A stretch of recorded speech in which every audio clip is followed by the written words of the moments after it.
Hey everyone, and welcome to The Explainer. I'm absolutely thrilled you're tuning in today because we are tackling something incredibly important.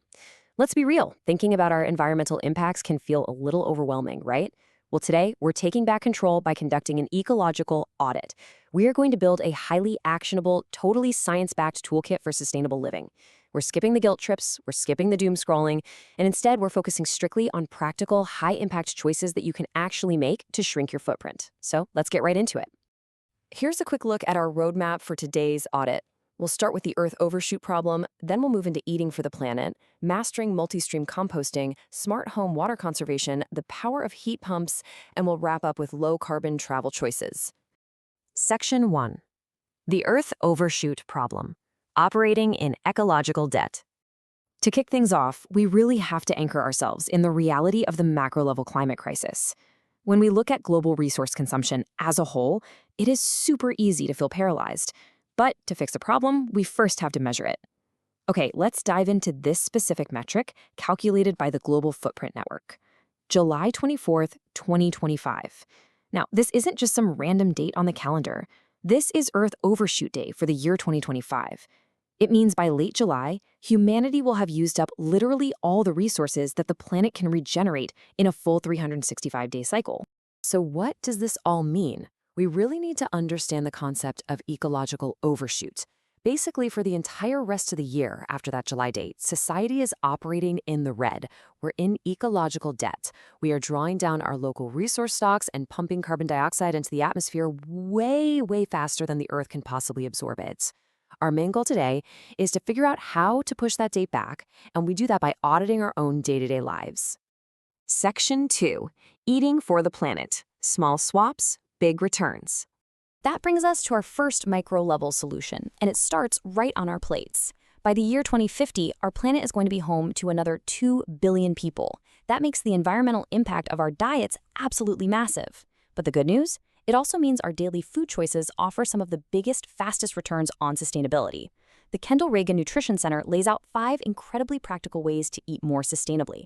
First, prioritize plant-based meals. Second, shop local for in-season produce. This really cuts down on those long-distance shipping resources. Third, cut your waste by using reusable grocery bags and containers. Fourth, try growing just a little bit of your own produce. Honestly, even just a basil plant on your windowsill helps you appreciate the resources that farming requires. And fifth, just start the conversation with your community. Let's actually zoom in on that very first point for a second. The contrast here is just undeniable. Plant-based diets require significantly fewer inputs. We're talking less land, less water, less energy, and they generate far lower emissions overall. Animal agriculture, on the flip side, is incredibly resource-heavy and outputs high levels of CO2, methane, and nitrous oxide. Swapping even just a few meat-centered meals for plant-based options, like, say, using legumes instead of ground meat, is literally one of the most direct ways you can shrink your own personal carbon footprint. Section 3. Mastering multi-stream composting. Turning scraps to soil. But hey, what happens to the food we don't eat? When food waste sits in a landfill, it produces methane, which is a seriously potent greenhouse gas. The fix here is highly organized composting. Now, I know it can sound a bit messy or intimidating, but this brilliant multi-stream DIY method sourced right from the composting community on Reddit breaks it down perfectly. Step 1. Stockpile your carbon-rich browns, like plain old cardboard. Step 2. Set up an outdoor bin for the bulky items and yard waste. Step 3. And this is where it gets really clever. Use a bokashi bucket system. Bokashi relies on fermentation, which means you can actually put meat and dairy in there. Normally, those things would rot and totally ruin a traditional compost pile.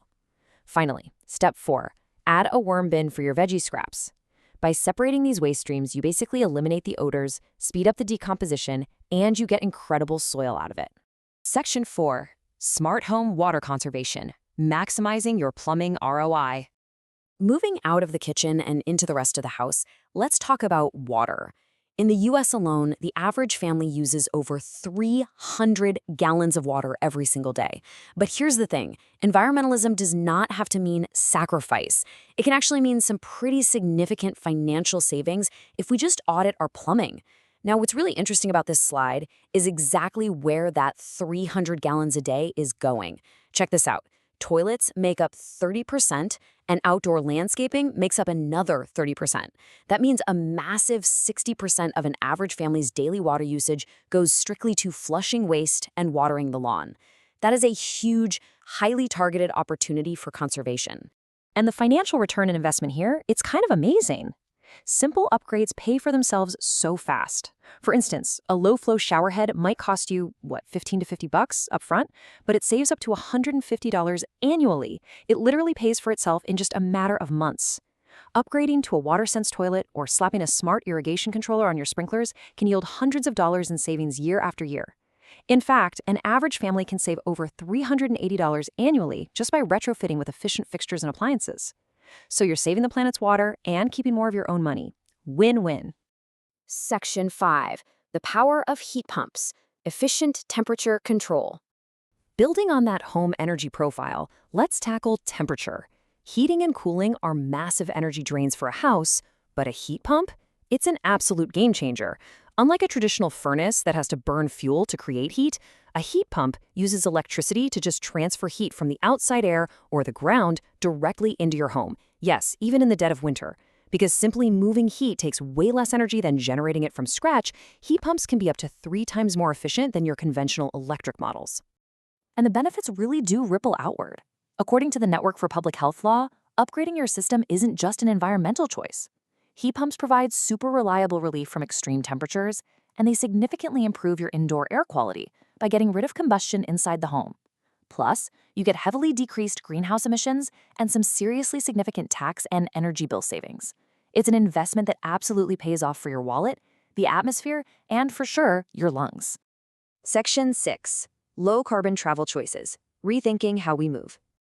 Okay, so we've audited our food, our waste, our water, and our home energy. That brings us to the final pillar of our lifestyle audit, transportation. This sector alone accounts for roughly 1/4 of global carbon dioxide emissions from energy. So how we choose to move matters immensely. And this brilliantly illustrates the massive disparity in transport emissions. Looking at data from Our World in Data, we're measuring grams of CO2 equivalent per passenger kilometer. A domestic flight sits way up there at 246 grams. Driving alone in a petrol car, 170 grams. But look at national rail, just 35 grams. Taking a train instead of a short domestic flight reduces your emissions by a staggering 86%. Now, you might be wondering, why are short domestic flights so incredibly carbon-intensive per kilometer compared to longer flights? Well, it all comes down to physics. Taking off requires this massive, intense burst of energy and fuel compared to the much more efficient cruise phase of a flight. On a short-haul flight, that heavy takeoff penalty is spread over far fewer kilometers, making the overall carbon intensity per kilometer exceptionally high. It's a huge energy drain for a very short trip. We have covered a lot of ground today, from the food on your plate and the fixtures in your bathroom, all the way to the heating in your walls and how you travel. The ecological debt of Earth Overshoot Day is very real, but as you've seen, the tools to push that date back are entirely within our reach. The science is totally clear, the financial returns are proven, and honestly, the choice is now yours. So, I'm going to leave you with this question to think about. Which part of your ecological footprint will you shrink today? Thanks so much for joining me for this explainer, and I'll see you next time.